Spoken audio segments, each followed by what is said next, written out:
அவள் வயது 19. செல்வி வீட்டு வேலையெல்லாம் முடித்துவிட்டு திண்ணையில் உட்கார்ந்து மாலை வேளை வெயிலை ரசித்துக் கொண்டிருந்தாள். அப்பா சமுத்திரம் கூலி வேலை செய்கிறார். அம்மா கமலம் தெருவில் உள்ள சில வீடுகளில் வீட்டு வேலை செய்து வருகிறாள். செல்விக்கு 2 தம்பிகள். வீடு வறுமை என்னும் பிடியில் சிக்கிக் கொண்டிருந்தது. செல்விக்கு நிறைய படிக்க வேண்டும் என்று ஆசை. ஆனால் தம்பிகள் 2 பேரும் நன்றாக படிக்க வேண்டும் என்பதற்காக பள்ளி படிப்போடு பாட்டிவிட்டாள். அவள் பார்ப்பதற்கு அழகாக இருப்பாள் என்று ஒரு வார்த்தையில் சொல்லிவிட முடியாது. அவளது தலை கூந்தல் மேனியை உரசி தழுவும். 19 வயது என்றாலும் அவள் மேனி பார்ப்பவர்கள் கண்களுக்கு விருந்தளிக்கும். ஒரு நாள் அவள் அப்பா சமுத்திரத்திற்கு மகளை படிக்க வைக்க முடியவில்லை என்று வருத்தத்தில் தூக்கம் வராமல் படுத்திருந்தான். வீட்டு வேலை எல்லாம் முடித்து வந்த கமலம் சமுத்திரம் பக்கத்தில் உட்கார்ந்தாள். என்னங்க இன்னும் தூங்கலையா என்றாள். மனசே பாரமா இருக்குடி. நம்ம பொண்ணு படிக்கணும்னு ஆசைப்படுறா, ஆனா நம்மளால படிக்க வைக்க முடியலையே என்று வருத்தமாக பேசினான். நீங்க வேலை பார்க்குற இடத்துல கடன் உதவி கேட்கலாம்ல என்று கமலம் கேட்டாள். வாங்கியிருக்கிற கடனையே அடைக்க வழி இல்ல, இதுக்கு மேல எப்படி கேட்கறது? வருத்தப்படுறதுனால ஒன்னும் மாறப்போறது கிடையாதுங்க. எதையும் யோசிக்காம படுங்க, நமக்கு ஒரு நல்ல நேரம் வரும் என்றாள். மறுநாள் காலை சமுத்திரத்தின் நண்பன் முனுசாமி வீட்டிற்கு வந்தான். வாடா நண்பா, எப்படிடா இருக்க என்றான் சமுத்திரம். நல்லா இருக்கேன்டா, நீ எப்படி இருக்க? ஏதோ இருக்கேன் என்று சோகமான முகத்துடன் சமுத்திரம் கூறினான். என்னடா வார்த்தையெல்லாம் ஒரு மாதிரியா இருக்கு என்றான் முனுசாமி. குடும்பத்தோட நிலைமை மோசமாய்கிட்டே இருக்கு, அதுக்கு தாண்டா நான் வந்திருக்கேன். இனிமே அந்த பிரச்சனை இருக்காது. உங்க நிலைமையே மாறி உங்க வாழ்க்கை சந்தோஷமான நிலைமைக்கு போக போகுதுடா. உன் மக செல்வி எங்க? இங்கதான் மாமா இருக்கேன். நல்லா இருக்கீங்களா என்றாள் செல்வி. நான் ரொம்ப நல்லா இருக்கேன் செல்வி, நீங்க எல்லாம் உச்சத்துக்கு போக போறீங்க என்றான் முனுசாமி. என்னடா சொல்ற? ஒன்னும் புரியல, தெளிவா சொல்லுடா என்றான் சமுத்திரம். உன் மக செல்விக்கு ஒரு நல்ல பையனா பார்த்து வந்திருக்கேன். என் குடும்ப சூழ்நிலைய நல்லா தெரிஞ்ச நீயே இப்படி பேசுறியேடா. செல்விய படிக்க வைக்க கூட என்கிட்ட காசு இல்ல. கல்யாணத்துக்கு போயிட்ட அண்ணன், இப்ப என்ன கல்யாணத்துக்கு அவசரம் என்றாள் கமலம். நல்ல சம்பந்தம்மா, கல்யாணத்துக்கு நீங்க ₹1 கூட செலவு பண்ண தேவையில்லை. புடவை தாலி செய்யறதிலிருந்து மண்டபம் சாப்பாடு வரைக்கும் அவங்க பார்த்துப்பாங்க. அதோட உன் குடும்ப சூழ்நிலையை பத்தி நான் சொல்லியிருக்கேன். அதனால ₹5,00,000 உங்க தேவைக்கு தரதா சொல்லியிருக்காங்க. இதுக்கு மேல என்ன வேணும்? பையன் பேரு ரமேஷ், வெளிநாட்டுல வேலை பார்க்கிறான். நல்ல சம்பளம், நல்ல குடும்பம், இது மாதிரி யாருக்கும் அமையாது. அதனாலதான் சொல்றேன். மாப்பிள்ளைக்கு அக்கா தங்கச்சி 2 பேரு இருக்காங்க. அப்புறம் பையனுக்கு அப்பா கிடையாது, அம்மா மட்டும்தான். ஊரு வந்து விழுப்புரம். இந்த மாதிரி வாய்ப்பு யாருக்கும் கிடைக்காது. உன் வீடு தேடி வந்த வாய்ப்பை விட்டுடாத என்று கூறினான். செல்விக்கு பருவம் எட்டிய வயதிலேயே திருமணம் வாய்ப்பு கிடைக்கும் என்று எதிர்பார்க்கவே இல்லை. அவள் மனதிற்குள் பட்டாம்பூச்சிகள் பறந்து கொண்டிருந்தது. அதே சமயம் வீட்டில் ஒரு பாரமாக இருக்கிறோமே என்று நினைத்து கொண்டிருந்த நேரத்தில் ஒரு அருமையான வாய்ப்பு கிடைத்திருக்கிறது. இதை தட்டி கழிக்காமல் இந்த சம்மதத்தை என் அப்பா பேசி முடிக்க வேண்டும் என்று மனதிற்குள் வேண்டிக் கொண்டிருந்தாள். கமலம் சமுத்திரத்தின் தோளில் கை வைத்து, என்ன யோசிக்கிறீங்க என்றாள். உனக்கு என்ன தோணுது என்றான் சமுத்திரம். முடிச்சிடலான்னு தோணுதுங்க. அண்ணன் சொல்ற மாதிரி இது ஒரு நல்ல வாய்ப்பு, முடிச்சிடலாங்க என்றாள். சரி, செல்வி கிட்ட ஒரு வார்த்தை கேட்டுக்கோ என்றான். அவளிடம் என்ன கேட்கறது? நாம சொன்னா மறுக்கவா போறா? நீங்க ஆக வேண்டிய வேலையை பாருங்க, நான் பேசிக்கிறேன் என்றாள் கமலம். அனைத்தையும் செல்வி அறையில் நின்று கேட்டுக்கொண்டிருந்தாள். ஒவ்வொரு இரவும் நான் தவித்த தவிப்பிற்கு ஒரு நல்ல பலன் கிடைக்கப் போகிறது என்று செல்வி ஆனந்தத்தில் துள்ளி குதித்துக் கொண்டிருந்தாள்.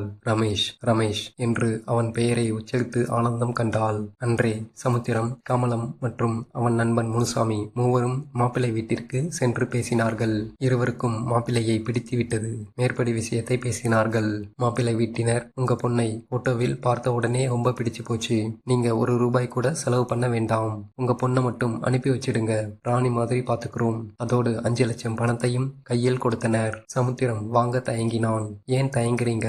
உங்க குடும்ப சூழ்நிலையை புரிஞ்சுதான் கொடுக்கிறோம், வாங்கிக்கோங்க.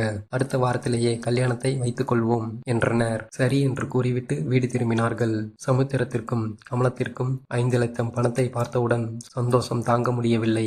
கல்யாணம் கோலாகலமாக நடந்து முடிந்தது.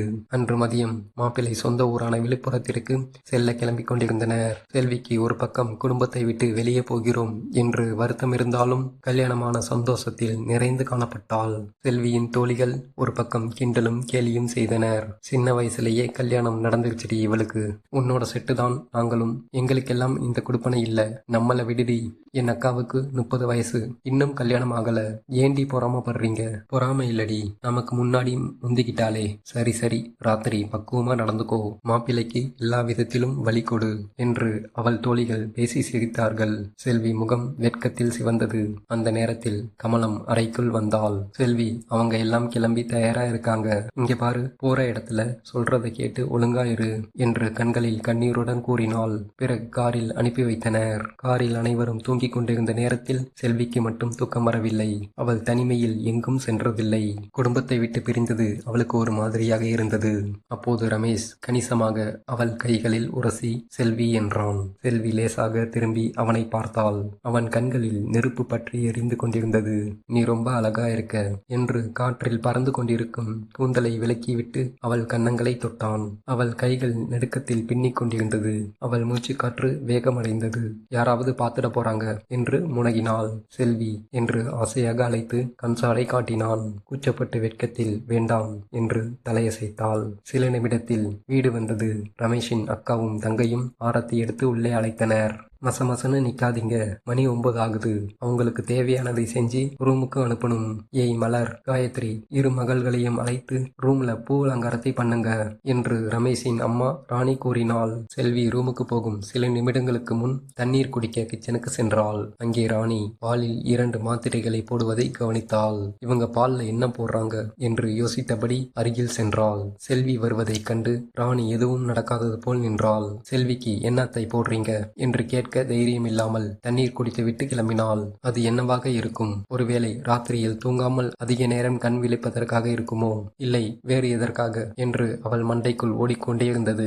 என்னுடைய பல நாள் ஆசைகள் நிறைவேறினால் சரி என்று யோசித்தபடி தன்னை அழகுபடுத்திக் கொண்டிருந்தாள். அந்த நேரத்தில் மலரும் காயத்ரியும் ரூமிற்கு அலங்காரத்தை முடித்துவிட்டு செல்வியிடம் வந்தனர். அவள் அழகை பார்த்து, மதனி ரொம்ப அழகா இருக்கீங்க, இன்னைக்கு என் அண்ணனுக்கு நல்ல வேட்டை என்று இருவரும் பேசி கிண்டல் செய்தனர். அண்ணி, சின்ன வயசுலயே கல்யாணம் பண்ணிக்கிட்டீங்க, கொடுத்து வச்சவங்க நீங்க.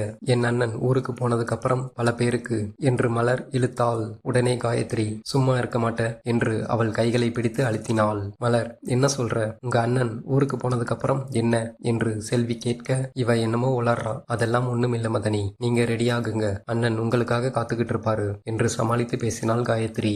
சரி வா, மதனி ரெடியாகட்டும் என்று காயத்ரி கூறி மலரை அழைத்து சென்றாள். வெளியில் தனிமையாக வந்ததும், வாயை வச்சுக்கிட்டு சும்மா இருக்க மாட்டியா என்று காயத்ரி கத்தினாள். இல்லக்கா, ஏதோ ஒரு நினப்புல சொல்லிட்டேன், அவங்க எதுவும் கண்டுக்கல என்றாள் மலர். சரி சரி, எதுக்கும் அவசரப்படக்கூடாது, பொறுமையா நம்ம வழிக்கு கொண்டு வருவோம் என்றாள் காயத்ரி.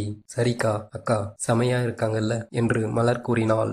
அறையில் ரமேஷ் செல்வி வருகைக்காக காத்து கொண்டிருந்தான். ராணி பால் சோம்பை செல்வியின் கையில் கொடுத்து உள்ளே அனுப்பி வைத்தாள். ரமேஷ் அவளை கண்டதும் அசைவற்று நின்றான். ராஜ பார்வை செல்வியின் மேல் விழுந்தது. செல்விக்கு கூச்சம் தாழாமல் வெட்கத்தில் தலை குனிந்தவாறு பால் சொம்பை நீட்டினாள். அவள் கைகள் நடுங்க பால் சொம்பை வாங்காமல் அவள் பக்கத்தில் நெருங்கினான். செல்வி என்றான் ரமேஷ், நான் எத்தனையோ பெண்களை பார்த்திருக்கிறேன், ஆனால் உன்னை போல் ஒரு அழகான பெண்ணை நான் ஒருபோதும் பார்த்ததில்லை என்று அவள் பின்னால் அவன் நெருக்கம் அதிகமானது. அவள் ஒரு பதட்டமான குரலில், நான் உங்ககிட்ட கொஞ்சம் பேசணும் என்றாள். நான் இதற்காக பல ஆண்டுகள் காத்து கொண்டிருந்தேன், எதுவாக இருந்தாலும் காலையில் பேசிக்கலாம் என்று அவள் மேல் சாய்ந்தான். அவளும் எதுவும் செய்ய முடியாமல் அவனுக்கு ஒத்துழைப்பு கொடுத்தாள். ஆனால் சில நிமிடங்களில் ரமேஷின் முகம் மாறியது.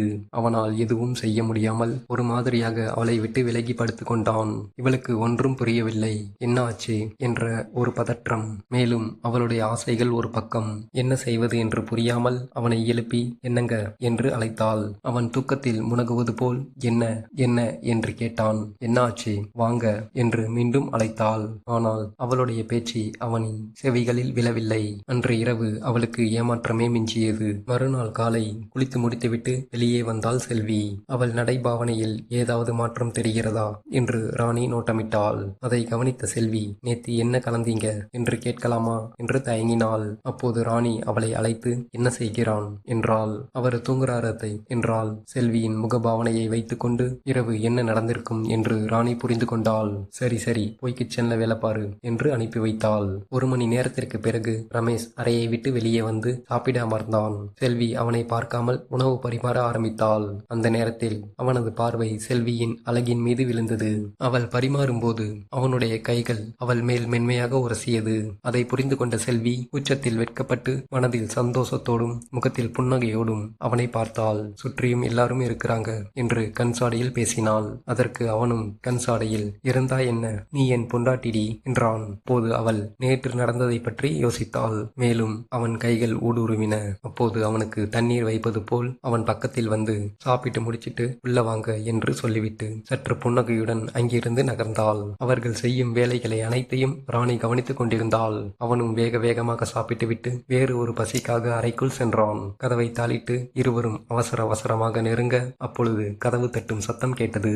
செல்வி எழுந்து கீழே சரிந்திருந்த முந்தானையை எடுத்து மேலே போட்டுக்கொண்டு கதவு ஓரமாக வந்து தலை கூந்தலை ஒரு கொண்டையாக முடிந்து கொண்டு கதவை திறந்தாள். வெளியில் ராணி ஒரு டம்ளருடன் நின்று கொண்டிருந்தாள். என்ன அத்தை என்று செல்வி கேட்டாள். அவள் எதுவும் பேசாமல் எட்டி உள்ளே பார்த்தாள். ரமேஷ் போதை என்னும் மயக்கத்தில் கட்டிலில் படுத்துக் கொண்டிருந்தான். டேய் என்று ஒரு சத்தம். அவன் சற்று எழுந்து அவன் அம்மா அருகில் வந்தான். இந்தா இத குடி என்று ராணி சொல்ல, என்னம்மா இது என்று ரமேஷ் கேட்டான். இது ஒரு தெம்பு நிறைந்த பாலுடா, குடி, வேட்டை இன்னும் அதிகமாக இருக்கும் என்று அவள் சொல்ல அவனும் ஆனந்தமாய் வேக வேகமாக குடித்தான். இது வேறு ஏதோ என்று செல்விக்கு நன்றாக தெரிந்திருந்தது. அவள் மனக்குழப்பத்தில் அமைதியாக யோசித்துக் கொண்டிருந்தாள். அவன் குடித்து முடித்துவிட்டு செல்வியை பார்த்தவாறு அழைத்தான். அவளும் கதவை சாத்தி கொண்டு கட்டிலில் அருகே வந்தாள். அவளை மிக லாவகமாக கட்டி கொண்டான். நேற்றைய பொழுது போல் அதே 10 நிமிடத்தில் அவளை விட்டு விலகினான். முகத்தில் ஒரு சோர்வு, கை கால்கள் செயலற்று போகின.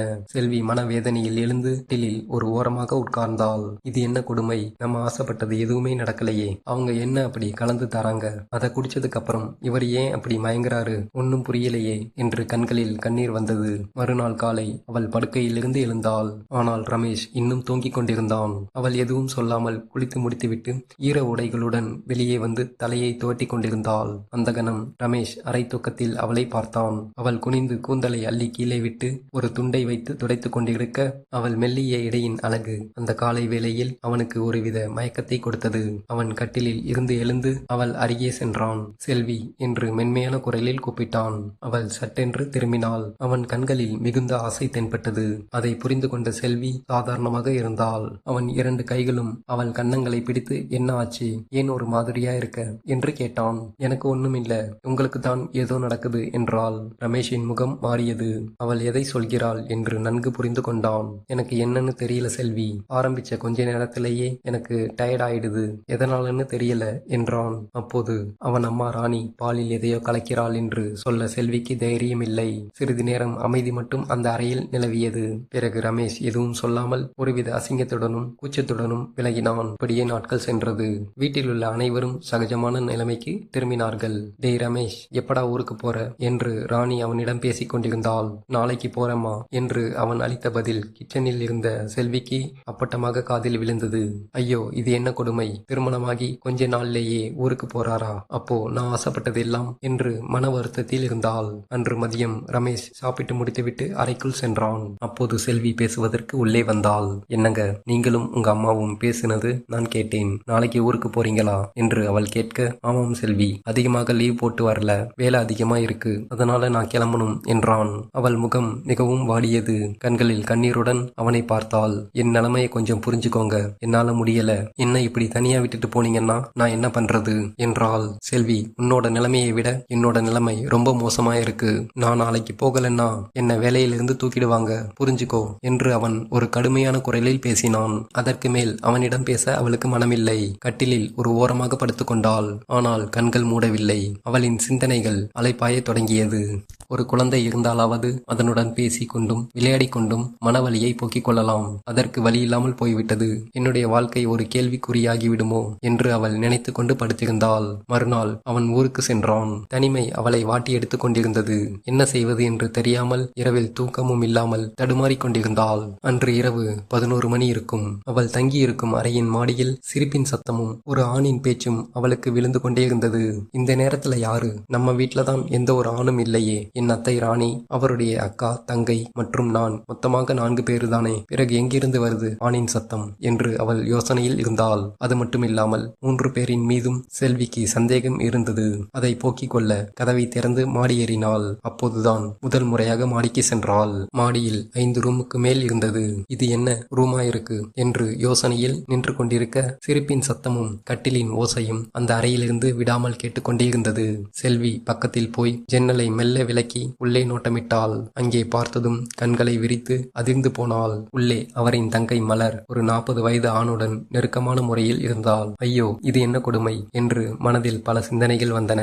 ஒருவேளை அவளுடைய காதலனாக இருப்பானோ என்று யோசித்தாள். சுற்றியுள்ள அறைகளை எல்லாம் பார்த்தாள். வேறு ஏதாவது இங்கு நடக்குமோ என்று மனது படபடக்க தொடங்கியது. அப்போது கீழே அவள் மாமியார் ராணியின் பேச்சின் சத்தம் கேட்டது. வேகமாக ஓடிப்போய் மறைந்து கொண்டாள். ராணி மாடி ஏறி வந்து மலர் இருக்கும் அறையை தட்டி இருவரையும் வெளியே அழைத்தாள். செல்வி மறைந்து நின்று அனைத்தையும் கவனித்துக் கொண்டிருந்தாள். என்னடி, எல்லாம் முடிஞ்சுதா என்றாள். அக்கா, இன்னும் அரை மணி நேரம் என்றான் அந்த நபர். டேய், என்ன விளையாடுறியா? நீ கொடுத்ததுக்கு 2 மணி நேரமே அதிகம். ஒழுங்கா கிளம்பி போயிடு. அப்படி இல்லையா மேலும் கொடு என்று அவனிடம் சத்தம் போட்டுக் கொண்டிருந்தாள். செல்வியும் படபடப்புடன் கண்களை சிமிட்டாமல் பார்த்து கொண்டிருந்தாள். டேய், என்னடா என்று மலர் கேட்டாள். அவளின் பார்வை அவனை சொக்கி இழுத்தது.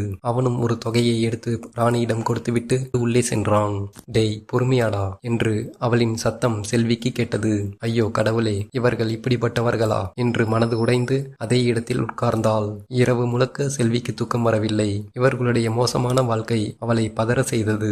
மறுநாள் காலை ராணியின் பேச்சின் சத்தம் வீட்டையே அதிர செய்தது.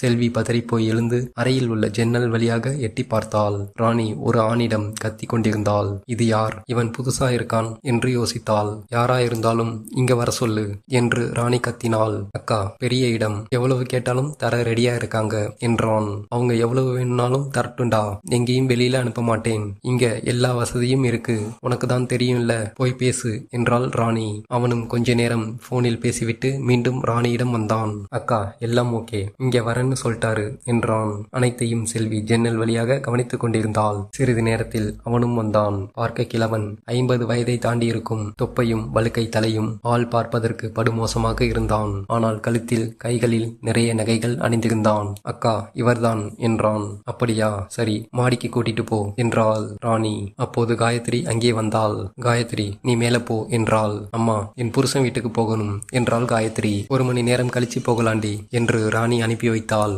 அனைத்தையும் பார்த்து கொண்டிருந்த செல்வி, இந்த கூட்டத்தில் வந்து மாட்டிக்கொண்டோமே என்று கண்களில் கண்ணீர் பொங்கியது. அப்போது ராணி பக்கத்தில் நின்றவன் செல்வியை பார்த்தான். அக்கா, யாருக்காது ரொம்ப அழகா இருக்காங்க. ராணி ஒரு கணம் செல்வியை பார்த்தாள். சட்டென்று ராணி ஜன்னலை மூடிக்கொண்டு கீழே அமர்ந்தாள். அப்போது ராணி செல்வியின் அறையின் கதவை தட்டினாள். அது என் மாமியார்தான் என்று செல்வி நன்கு புரிந்து கொண்டாள். கதவை விடாமல் தட்டிக்கொண்டே இருந்தாள் ராணி. செல்வி வேறு வழி இல்லாமல் கதவை திறந்தாள். செல்வி, நான் உன்கிட்ட கொஞ்சம் பேசணும் என்று உள்ளே வந்து கதவை அடைத்தாள். அவள் என்ன பேச போகிறாள் என்று செல்வி நன்கு அறிந்திருந்தாள். செல்வி, இப்ப இருக்கிற குடும்ப சூழ்நிலையில் என்னால எதையும் யோசிக்க முடியல. என் வீட்டுக்காரர் இறந்ததுக்கு அப்புறம் 3 பிள்ளைகளையும் படிக்க வைக்கிறதுக்கு நான் ரொம்ப கஷ்டப்பட்டேன். வாடகை வீடு ஒரு நாள் ஓட்டுறதே பெரிய விஷயமா இருக்கும். ஒரு நாள் மாரடைப்பில் உன் மாமனார் இறந்து போனார். 3 குழந்தைகளையும் வச்சுக்கிட்டு என்னால எதுவும் செய்ய முடியல. அப்பதான் எனக்கு ஒரு யோசனை வந்தது. பகலில் நான் ஒரு கடையில் வேலை செய்து கொண்டிருந்தேன். இரவு வேளையில் என் வீட்டின் வாசலை திறந்தே வைப்பேன். அப்போதுதான் எங்களுக்கு ஒரு விடிவு காலம் பிறந்தது. என்னுடைய கையிருப்பு தொகையும் அதிகமானது. உன்னை முதலில் போட்டோவில் பார்த்தவுடன் நான் மெய் சிலிர்த்தேன். இவளை எப்படியாவது நம் வீட்டிற்கு அழைத்து வந்துவிட வேண்டும் என்று முடிவு செய்து உன் பெற்றோரிடம் பேசினேன். நான் சொல்றதை கேளு. உன்னால முடிஞ்ச உதவியை உன் குடும்பத்துக்கு செய்ய முடியும். நீ ஒரு சந்தோஷமான வாழ்க்கையை வாழலாம். உனக்கு என்ன தேவையோ அதை நான் பண்றேன். உன் குடும்பமும் சந்தோஷமா இருப்பாங்க. கொஞ்சம் உன் குடும்பத்தை பத்தி யோசி. உங்க அப்பா கஷ்டப்படுறாரு. உன் தம்பி 2 பேருக்கும் படிப்பு செலவு, கல்யாணம், அதுக்கெல்லாம் என்ன பண்ணுவாங்க? நீ இங்கிருந்து ஒரு தொகையை அனுப்பினால் ரொம்ப சந்தோஷப்படுவாங்க. நல்லா யோசிச்சு ஒரு முடிவா என்கிட்ட சொல்லு என்று அறையை விட்டு வெளியேறினாள். செல்விக்கு மண்டையை பிளப்பது போல் இருந்தது. காலை வேலை, மதிய வேலை, அவளுக்கு சாப்பிட தோணவில்லை. ஒரு பக்கம் அவள் மாமியார் சொல்வது வருத்தத்தை அளித்தாலும் ஒரு பக்கம் வீட்டின் கஷ்டத்தை போக்கிவிட முடியும் என்று ஒரு நம்பிக்கையும் அவளுக்கு வந்தது. மேலும் என்ன பிரச்சனை வந்தாலும் என் மாமியார் பார்த்துக் கொள்வார் என்ற நம்பிக்கையோடு அவளிடம் சென்றாள். அத்தை, நீங்க சொன்னது எனக்கு ஓகே தான். ரொம்ப சந்தோஷம். உன்ன மாதிரி ஆளுங்க எல்லாம் பார்த்தா பணமழை பொழியும். நீ உள்ள போ என்றாள் ராணி. சரி அத்தை என்று சொல்லி போகும் சமயத்தில் செல்வி, இனிமே எப்போதும் புடவையிலேயே இரு. ஜாக்கெட் இறுக்கமாக போட்டுக்கிட்டு தலையில மல்லிகை பூவை நிறைய வச்சுக்கோ. அப்பதான் நான் சொல்றது புரியுதா? சரி என்று சொல்லிவிட்டு ராணியை ஒரு கணம் பார்த்தாள். என்ன செல்வி என்றாள் ராணி. அத்தை, நான் ஒன்னு உங்கள்கிட்ட கேட்கணும். என்ன என்றாள். உங்க பையனுக்கு பால் கொடுக்கும்போது எதையோ கலந்தீங்களே, என்னது என்றாள் ராணி. கொஞ்ச நேரம் யோசித்து விட்டு, அது ஒரு ஆளை சீக்கிரமா டயர்ட் ஆக்கிடும், அதுக்குத்தான். செல்விக்கு ஒன்னும் புரியவில்லை. ஏன் அப்படி செஞ்சீங்க? அது உன்னை அவங்கிட்ட இருந்து தள்ளி வைக்க. உன்னை கல்யாணம் பண்ணி கூட்டி வந்தது என் பையன் கூட வாழ வைக்க இல்ல. இல்ல என் தேவைக்காக என்றாள் ராணி. செல்வி ஒரு கணம் அவளை பார்த்தாள். அப்போது ராணி பக்கத்தில் வந்து எல்லாம் உன் நல்லதுக்குத்தான் என்று அனுப்பி வைத்தாள். இரவு 10 மணி இருக்கும். செல்வி தூங்கிக் கொண்டிருந்தாள். அப்போது கதவு தட்டும் சத்தம் கேட்டது. அவள் அரை தூக்கத்தில் இந்த நேரத்துல யாரு என்று நினைத்து கொண்டு கதவை திறந்தாள். வெளியில் அவள் மாமியார் ராணி நின்று கொண்டிருந்தாள். என்ன அத்தை என்று செல்வி கேட்க, தூங்கிட்டியா? ஆமா அத்தை, பெரிய பிசினஸ்மேன் வந்திருக்காரு. உன் போட்டோவை பார்த்ததும் மறுவார்த்தை பேசல என்று ராணியின் கண்கள் ஒரு ஓரமாக திரும்பியது. செல்வியின் முகம் மாறத் தொடங்கியது. கொஞ்சம் தயக்கத்துடன் வெளியே எட்டி பார்த்தாள். அங்கே ஒருவன் நின்று கொண்டிருந்தான். ஏய் ராணி, வாட்ஸ் ராங் என்று ஆங்கிலத்தில் பேசினான். நத்திங், கோ என்று ராணி பதிலளித்தாள். அவன் வேகமாக அறையில் உள்ளே சென்றான். செல்விக்கும் வேறு வழி இல்லாமல் உள்ளே சென்று கதவை தாளிட்டாள். வாட் இஸ் யுவர் நேம் என்றான். அப்போதுதான் அவளுக்கு தெரிந்தது அவன் ஆங்கிலக்காரன் என்று. இவளும் ஆசை என்னும் திரையில் இருந்ததால் செல்வி என்று கனித்த குரலில் பதிலளித்தாள். Nice name, you look very beautiful என்றான். அவள் முகம் சிவந்து கைகளால் அவள் முந்தானையை ஈர்க்க பிடித்து கொண்டாள். சிறிது நேரம் உட்கார்ந்து அவள் நடைபாவனையை, அவள் செய்யும் ஒவ்வொரு வேலையையும் ரசித்தான். அந்த நேரம் அழகு, நிறம், மொழி எதுவும் அவளுக்கு தெரியவில்லை. கணவனிடம் கிடைக்காத அன்பும் அரவணைப்பும் இவனிடம் கிடைக்குமா என்று எதிர்பார்த்தாள். ஆரம்பத்தில் அவனுடைய முரட்டு சுபாவம் அவளுக்கு எரிச்சலை தந்தது. ஒரு கட்டத்தில் கோபமடைந்து அவன் கன்னத்தில் பலார் என்று அறைந்தாள். அவன் சற்று நேரம் தடுமாறி அவள் பக்கத்தில் சென்று அவளுடைய கைகளை பிடித்து அவனுடைய கன்னத்தில் அவனாகவே அடித்து கொண்டான். செல்வியோ ஐயோ விடு விடு என்று கையை இழுக்கும்போது அவளுடைய முகமும் அவனுடைய முகமும் நெருக்கத்தில் சந்தித்தது. அப்போது செல்வியின் மூச்சு காற்று மிக பலமாக வெளிவந்தது. என்ன செய்வது என்று தெரியாமல் ஜன்னல் பக்கம் சென்றாள். வெளியிலிருந்து வரும் குளுமையான காற்று அவள் முகத்தில் வீச கண்களை மூடி அதை சுவாசித்தாள். அப்பொழுதும் அவளுடைய மூச்சின் வேகம் நிற்கவில்லை. சற்று நேரத்தில் ஒரு புதிதான தெய்வீக மனம் அவள் நாசியில் நுழைந்தது. அது அவளுக்கு மிகவும் பிடித்திருந்தது. அவளது பின்புறத்தில் நெருக்கமாக நிற்கும் உணர்வை அவள் அறிந்தாள். அந்த நேரத்தில் அவளுடைய தோளில் ஒரு கை பதிந்தது. செல்வி என்று ஒரு வார்த்தை. அவளுக்கு திரும்ப மனமில்லை. அவள் தோளில் பதிந்த கை மேலும் அழுத்தமடைந்தது. அங்கிருந்து விலக அவள் மனம் ஒத்துக்கொள்ளவில்லை. என்னுடைய கணவனிடம் கிடைக்காத அன்பும் அரவணைப்பும் உன்னிடம் நிறைவேறியது. எனக்காக நீ ஒன்று செய்ய வேண்டும். என்னை நீ அடிக்கடி வந்து பார்த்து கவனித்துக் கொள்ள வேண்டும் என்று தமிழில் கூறினாள். அவள் பேசிய மொழி அவனுக்கு புரியவில்லை. ஆனால் அவள் கண்களும் முகபாவனையும் அவனுக்கு தெளிவாக எடுத்துரைத்தது. அவன் நன்கு புரிந்து கொண்டு எஸ் என்று பதிலளித்தான். விடியல் காலை 4 மணி. செல்விக்கு சொல்ல முடியாத ஆனந்தம். மன திருப்தியோடு குளியல் அறைக்கு சென்று ஒரு நீண்ட நேர குளியலை போட்டாள். பிறகு எப்போதும் இல்லாதது போல் ஒரு பெண்மையை உணர்ந்து வீட்டு வேலைகளை தொடர்ந்தாள். ஒவ்வொரு நாளும் ஒவ்வொரு விதமாக செல்வியின் வாழ்க்கை இனிமையாக மாறியது. அது அவளுக்கு காலப்போக்கில் பிடிக்கவும் செய்தது. மாதந்தோறும் அவளுடைய வீட்டிற்கு ஒரு தொகையை அனுப்பிவிடுவாள். அவளுடைய குடும்பமும் மகிழ்ச்சியாக மாறியது. ஆனால் ஒரு மனதின் ஓரத்தில் நாம் செய்வது தவறா என்ற கேள்வி வந்து கொண்டே இருந்தது. அது ஒரு பக்கம் இருந்தாலும் இப்போது அவளுக்கு தேவையானது அனைத்தும் கிடைப்பதால் அவள் மனது மகிழ்ச்சியாக மாறியது. செல்வியின் வாழ்க்கையில் ஒரு புதிய விடியலும் பிறந்தது. இது போன்ற வீடியோக்களை பார்க்க சேனலை சப்ஸ்கிரைப் செய்து பெல் பட்டனை கிளிக் பண்ணிக்கோங்க. இது போன்ற சுவாரஸ்யமான சம்பவங்களை கேட்டிருந்தாலோ அல்லது பார்த்திருந்தாலோ கமெண்ட்ல என் கூட ஷேர் பண்ணுங்க. நன்றி, வணக்கம்.